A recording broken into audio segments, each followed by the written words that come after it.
அன்பான அனைவருக்கும் அன்பனின் அன்பான வணக்கங்கள்.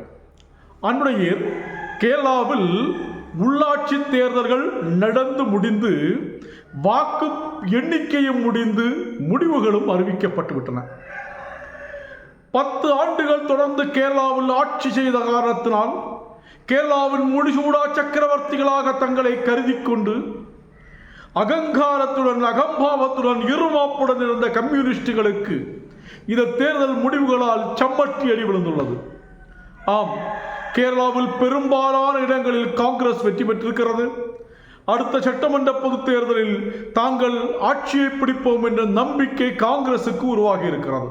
இந்த தேர்தலில் குறிப்பிடத்தக்க விஷயம் என்னவென்று சொன்னால், கேரளா பகுத்தறிவுவாதிகளின் தேசம். தமிழகத்தில் சொல்லுவோமே தமிழகம் பெரியார் மண் என்று, அதே போல கேரளாவில் இது சிகப்பு மண், செம்மண்.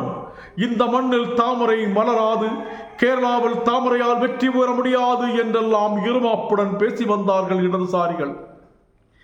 ஆனால் அந்த கேரளாவின் தலைநகரில் திருவனந்தபுரத்தில் பாஜக வெற்றி வாகை சூடி திருவனந்தபுரம் மாநகராட்சியை கைப்பற்றியுள்ளது. 45 ஆண்டுகள் தொடர்ந்து கம்யூனிஸ்டின் கோட்டையாக இருந்த திருவனந்தபுரம் மாநகராட்சி கம்யூனிஸ்டுகள் கையிலிருந்து பாஜகவினரால் தட்டி பறிக்கப்பட்டுள்ளது. இத்தனை காலம் திருவனந்தபுரம் மாநகராட்சியை அடக்கி ஆண்ட கம்யூனிஸ்டுகள் தற்போது பரிதவித்து நிற்கிறார்கள். கடந்த முறை 35 வார்டுகளில் வெற்றி பெற்று திருவனந்தபுரம் மாநகராட்சியில் எதிர்க்கட்சிகள் வரிசையில் அமர்ந்திருந்த பாஜக இந்த முறை 50 வார்டுகளில் வெற்றி பெற்று ஆளும் இடத்துக்கு வந்து அமர்ந்திருக்கிறது. ஆக பெரும் வெற்றியாக இது கருதப்படுகிறது. திருவனந்தபுரம் மாநகராட்சி மட்டுமல்லாமல் பாலக்காடு, திருப்புணித்துறாய் என்று 2 நகராட்சிகள், 26 பஞ்சாயத்துகளிலும் பாஜக வெற்றி பெற்றுள்ளது. பல நகராட்சிகளில் பாஜக 2வது இடத்தை பிடித்துள்ளது. முதன்முறையாக கேரளாவில் அனைத்து மாநகராட்சிகளிலும் பாஜக வார்டு கவுன்சிலர்களை பெற்றுள்ளது. அனைத்து மாநகராட்சிகளிலும் அக்கவுண்டை திறந்துள்ளது. ஆக கேரளா முழுவதும் எல்லா மாவட்டங்களிலும் பாஜகவின் தாமரை விரிந்துள்ளது. இனி தாமரை எங்கே இருக்கிறது என்ற கேள்வியை கேட்டால், இதோ இங்கே இருக்கிறது என்று அந்த மாவட்டத்திலேயே காண்பிக்கும் சூழல் கேரளாவில் உருவாகி இருக்கிறது. இந்த தேர்தலின் மூலமாக கம்யூனிஸ்டுகளின் அகங்காரத்துக்கு அடிவிழுந்திருப்பதாகவும், தொடர்ந்து கம்யூனிஸ்டினி கேரளாவில் இறங்கு முகமாகவே அமையும் என்றும், திரிபுராவை போல கூட்டம் கூட்டமாக கம்யூனிஸ்டுகள் வேறு கட்சிகளுக்கு மாறும் சூழல் ஏற்படும் என்றும் சில அரசியல் நோக்கர்கள் கூறுகிறார்கள்.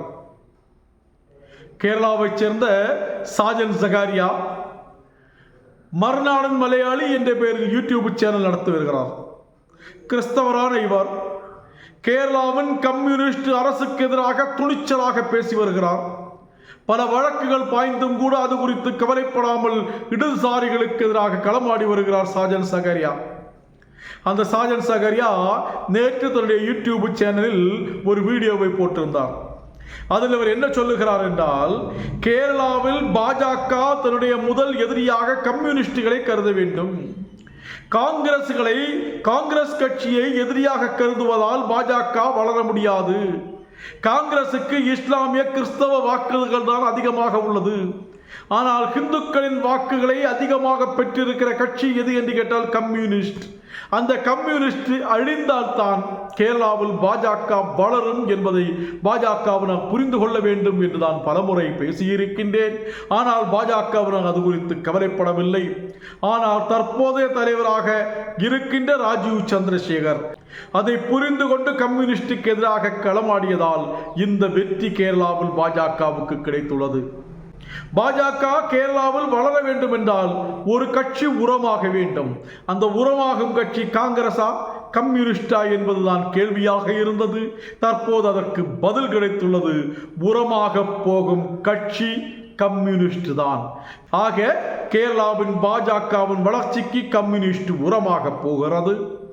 கூட்டம் கூட்டமாக கூட்டம் கூட்டமாக கம்யூனிஸ்ட் கட்சியின் நிர்வாகிகளும் தொண்டர்களும் பாஜகவில் இணைய போகிறார்கள். இது விரைவில் நடக்க உள்ளது.